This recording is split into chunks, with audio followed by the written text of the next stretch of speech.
Hello students.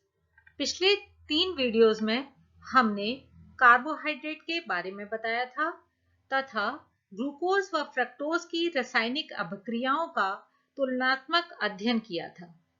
आज हम glucose की संरचना का निर्धारण करेंगे, अर्थात आज का टॉपिक है determination of structure of glucose. किसी भी यौगिक की संरचना का जब हम निर्धारण करते हैं तो सबसे पहले हम उसका निकालते हैं मॉलिक्यूलर फॉर्मूला या अणुसूत्र। अणुसूत्र निकालने के लिए सबसे पहले हम उस किसी भी यौगिक में यह जानते हैं कि उसमें कौन कौन से तत्व हैं। जैसे ग्लूकोज में होते हैं कार्बन, हाइड्रोजन और ऑक्सीजन, और उसके बाद हम उसका मॉलिक्यूलर वेट या अणुभार का निर्धारण करते हैं और इस प्रकार हम उसका अणुसूत्र ज्ञात करते हैं। तो इन दोनों यानी एलिमेंटल एनालिसिस और मॉलिक्यूलर वेट डिटर्मिनेशन से ग्लूकोज का अणुसूत्र C6H12O6 निकलकर आता है। अब हम इसमें ये देखेंगे कि कौन कौन से ग्रुप्स इसमें होने चाहिए। तो सबसे पहला है प्रेजेंस ऑफ 5 अल्कोहलिक ग्रुप। तो जैसा कि हम पहले बता चुके हैं कि ग्लूकोज की रिएक्शन यदि हम एसिटिक एनहाइड्राइड से करते हैं तो यह 5 मॉलिक्यूल एसिटिक एनहाइड्राइड से रिएक्ट करता है और ग्लूकोज पेंटा एसीटेट बनाता है। इसी प्रकार यह 5 मॉलिक्यूल PCl5 से रिएक्शन करता है और जैसा कि आप जानते हैं PCl5 से OH ग्रुप Cl ग्रुप में कन्वर्ट हो जाता है और यह बनाता है पेंटा क्लोरोग्लूकोज। इसी प्रकार यह 5 मॉलिक्यूल मिथाइल सल्फेट से रिएक्शन करता है और ग्लूकोज पेंटा मिथाइल ग्लूकोज बनाता है। ये तीनों ही रिएक्शन हमें यह प्रदर्शित करती हैं कि इसमें 5 हाइड्रोक्सिल ग्रुप होने चाहिए। दूसरी बात, यह ग्लूकोज आसानी से निर्जलीकृत या डिहाइड्रेट नहीं होता, अतः यह पांचों OH ग्रुप अलग अलग कार्बन पर होने चाहिए, क्योंकि जैसा कि आप जानते हैं यदि OH ग्रुप एक ही कार्बन पर एक से अधिक OH ग्रुप होंगे तो वो इजीली डिहाइड्रेट हो जाते हैं, लेकिन ग्लूकोज डिहाइड्रेट नहीं होता। इसका मतलब है कि ग्लूकोज में पांचों OH ग्रुप अलग अलग कार्बन पर होने चाहिए। तो यहां लिखा हुआ है glucose must have 5 OH group on different carbon atoms. अब हम आते हैं प्रेजेंस ऑफ CHO ग्रुप, यानी ग्लूकोज में एक CHO ग्रुप उपस्थित है। ये कैसे पता लगता है कि ग्लूकोज की हम यदि HCN से रिएक्शन करें यानी हाइड्रोसाइनिक एसिड से तो ये बनाता है ग्लूकोज साइनोहाइड्रिन, और यदि हम इसकी रिएक्शन हाइड्रोक्सिल अमीन से करें तो यह ग्लूकोज ऑक्सीन बनाता है। यह एक एडिशन रिएक्शन है और यह एक कंडेंसेशन रिएक्शन है। ये दोनों रिएक्शंस कार्बोनिल ग्रुप की होती हैं, यानी हम इससे ये निष्कर्ष निकाल सकते हैं कि इसमें कोई एक कार्बोनिल ग्रुप होना चाहिए। अभी हमें यह नहीं पता लग रहा कि यह कार्बोनिल ग्रुप एल्डिहाइडिक है या कीटोनिक ग्रुप है। तो आइए अब हम ये पता लगाते हैं। तो इसका पता हम इस प्रकार लगाते हैं कि हम इसे ऑक्सीडाइज करेंगे। ऑक्सीडाइज करके यदि समान कार्बन का एसिड बनाएगा तो यह कार्बोनिल ग्रुप एल्डिहाइडिक होना चाहिए, और यदि less number of carbon atom का एसिड बनता है तो यह ग्रुप कीटोनिक होना चाहिए। तो यहाँ हम ग्लूकोज का ऑक्सीडेशन जब ब्रोमीन वाटर से करते हैं तो यह समान कार्बन एटम का ग्लूकोनिक एसिड बनाता है। इसमें भी 6 कार्बन है और इसमें भी 6 कार्बन है। इसी प्रकार यह जब टॉलेंस रिएजेंट से रिएक्ट करता है तो स्वयं तो ग्लूकोनिक एसिड में ऑक्सीडाइज होता है और टॉलेंस रिएजेंट को सिल्वर मिरर यानी रजत दर्पण में परिवर्तित कर देता है। तो यहाँ भी समान कार्बन का एसिड बन रहा है, अतः हमारा कार्बोनिल ग्रुप एल्डिहाइडिक ग्रुप होना चाहिए। और जैसा कि आप जानते हैं कि एल्डिहाइडिक ग्रुप मोनोवेलेंट या एक संयोजी होता है, तो यह डेफिनेटली चेन के किसी एक सिरे पर उपस्थित होगा, जैसा कि यहाँ पर दिखाया है किसी एक सिरे पर उपस्थित होगा। अब नेक्स्ट पॉइंट आता है प्रेजेंस ऑफ स्ट्रेट चेन, यानी ग्लूकोज में एक सीधी श्रृंखला होती है। इसका हम पता कैसे लगाते हैं कि ग्लूकोज का जब रिएक्शन हम रेड फास्फोरस हाइड्रोआयोडिक एसिड से करते हैं तो पूर्ण अपचयन होता है और इसके पश्चात एन हेक्सेन प्राप्त होता है। एन हेक्सेन आप स्वयं जानते हैं कि ये एक सीधी श्रृंखला का यौगिक है, तो इसका मतलब है ग्लूकोज में भी एक सीधी श्रृंखला होनी चाहिए। तो in glucose 6 carbon atom must be in straight chain. Next, अब हम यह निष्कर्ष निकाल चुके हैं कि एक इसमें CHO ग्रुप होता है, 6 कार्बन होते हैं, सीधी श्रृंखला होनी चाहिए और 5 हाइड्रोक्सी ग्रुप होने चाहिए। अब मेन बात आती है ये पांचों हाइड्रोक्सी ग्रुप किस प्रकार के होंगे। तो ये हम पता लगाते हैं पर आयोडिक एसिड के साथ रिएक्शन से। ये हम पूर्व में बहुत डिटेल में ले चुके हैं कि पर आयोडिक एसिड से CHO ग्रुप वह secondary alcoholic group formic acid में कन्वर्ट होता है और यदि प्राइमरी अल्कोहलिक ग्रुप होगा तो यह फॉर्मल्डिहाइड में कन्वर्ट होता है।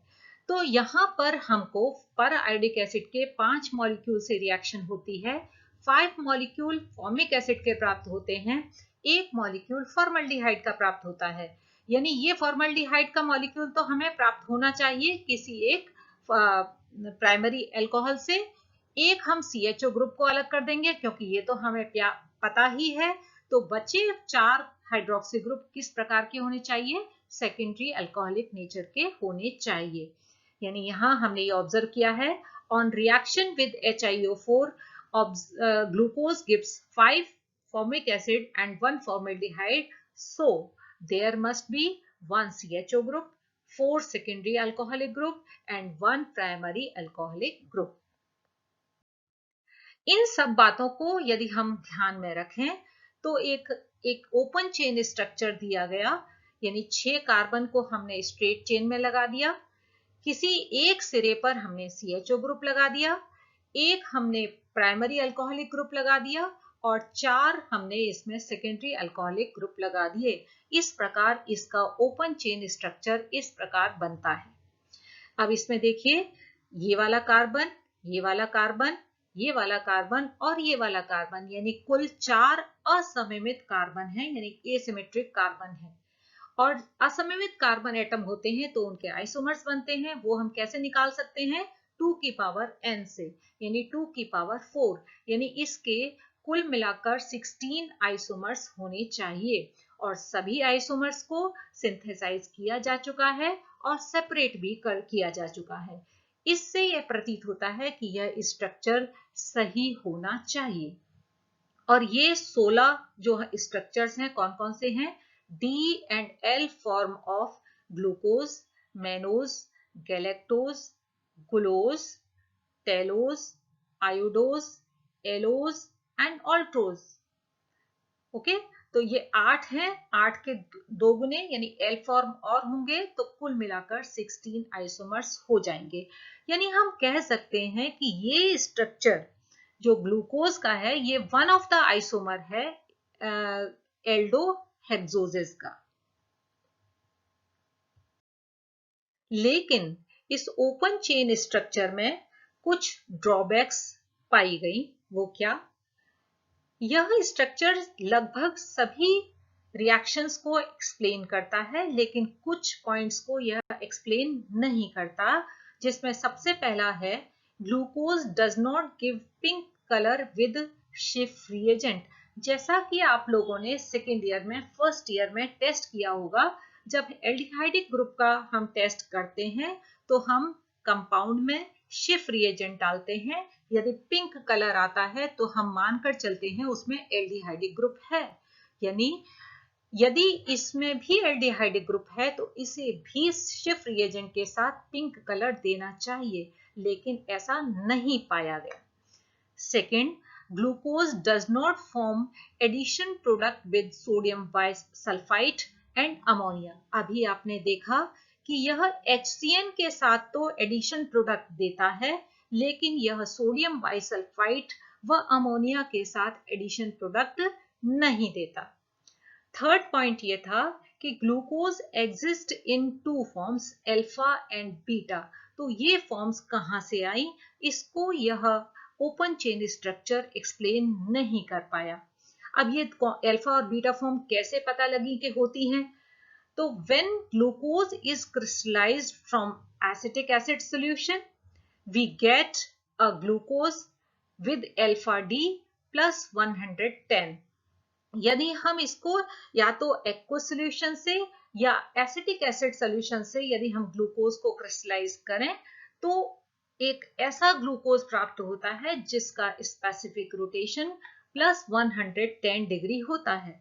लेकिन हम ग्लूकोज को यदि पिरिडीन सॉल्यूशन से क्रिस्टलाइज करें तो हमें ऐसा ग्लूकोज प्राप्त होता है जिसका स्पेसिफिक रोटेशन प्लस 19.7 डिग्री होता है।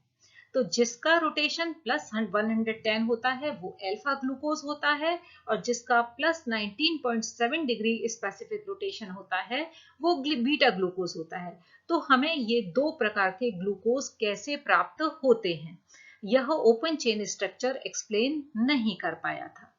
अच्छा, इन्हीं अल्फा और बीटा के करस्पॉन्डिंग हमको दो प्रकार के मिथाइल ग्लूकोसाइड प्राप्त होते हैं। हमने पूर्व वीडियो में भी बताया था कि इसके बारे में हम बाद में बताएंगे कि जब हम इसकी रिएक्शन, ग्लूकोज की रिएक्शन मिथाइल अल्कोहल व HCl से करते हैं तो हमें अल्फा व बीटा मिथाइल ग्लूकोसाइड प्राप्त होते हैं। ग्लूकोज एक विशेष प्रकार की प्रक्रिया शो करता है जिसे हम कहते हैं न्यूटन रोटेशन या परवर्ती ध्रुवण घूर्णन। तो इसको भी ओपन चेन स्ट्रक्चर एक्सप्लेन नहीं कर पाया था। और लास्ट है जो भी बहुत इंपॉर्टेंट है, glucose does not give characteristic peak of aldehyde group in UV spectrum, यानी यूवी स्पेक्ट्रम में कोई करस्पॉन्डिंग एल्डिहाइड ग्रुप की पीक नहीं आती है। यानी ये कुछ इस प्रकार से होता है कि यानी CHO ग्रुप इसमें मुक्त अवस्था में नहीं होना चाहिए। ओपन चेन स्ट्रक्चर में कुछ खामियों के कारण बाद में साइक्लिक स्ट्रक्चर ऑफ ग्लूकोज दिया गया, यानी ग्लूकोज की चक्रीय संरचना। दो साइंटिस्ट ने अपना अलग अलग स्ट्रक्चर दिया। पहला दिया था टॉलेंस ने। इन्होंने कहा कि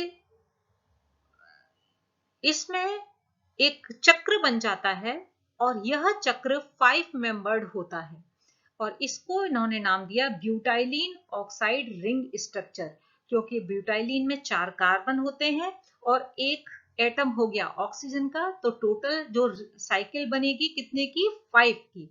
तो इसे हम कहते हैं 5 membered butylene oxide ring structure. तो यहाँ क्या होता है, देखिए 1 2 3 4 कार्बन पर यहाँ क्या होना चाहिए, OH। तो इसका H तो ऊपर चला जाता है CHO के पास, तो ये हो जाएगा CHOH, और ऑक्सीजन यहीं रह जाता है। तो इस प्रकार ये एक रिंग स्ट्रक्चर बन जाता है जो कि 5 मेंबर्ड होता है। देखिए 1 2 3 4 एंड 5। लेकिन बाद में हॉवर्थ ने बताया कि यह रिंग का जो साइज है वो 5 मेंबर्ड ना होकर 6 मेंबर्ड होता है, और उसका नाम उन्होंने दिया amyrin oxide ring structure. Amyrin का मतलब क्या होता है, 5 कार्बन, और ऑक्साइड एक और एटम हो गया, तो यानी कुल मिलाकर कितने एटम की रिंग हो गई, 6, यानी 6 मेंबर्ड रिंग स्ट्रक्चर इस ग्लूकोज का होता है। इसका मतलब क्या है कि 5th कार्बन से जो OH है उसका H तो इस CHO के पास चला जाएगा और ऑक्सीजन यहीं रह जाएगा। तो इस प्रकार ये 6 मेंबर्ड रिंग स्ट्रक्चर है। अब बात क्या आती है कि रिंग बनते ही जो ये C1 कार्बन है यह असममित हो जाता है। असममित देखिए कैसे हुआ, इधर H है, इधर OH है, और इधर ऑक्सीजन है, और चौथी तरफ ये वाला स्ट्रक्चर है, यानी चारों वैलेंसी 4 भिन्न भिन्न ग्रुप से सेटिस्फाइड हैं। अतः यह वाला कार्बन असममित है, और असममित होते ही 2 आइसोमर संभव हैं, और वो कैसे, OH यहां से यहां हो और H यहां से यहां हो, जैसा कि इसमें दिखाया गया है। तो इसको हम अल्फा ग्लूकोज कहते हैं और इसको हम बीटा ग्लूकोज कहते हैं। तो यह है ग्लूकोज का रिंग स्ट्रक्चर। नेक्स्ट वीडियो में हम आपको साइक्लिक स्ट्रक्चर ऑफ ग्लूकोज के बारे में बताएंगे कि किस प्रकार यह जो ओपन चेन स्ट्रक्चर में खामियां थी उसको ये खत्म करता है। Thank you.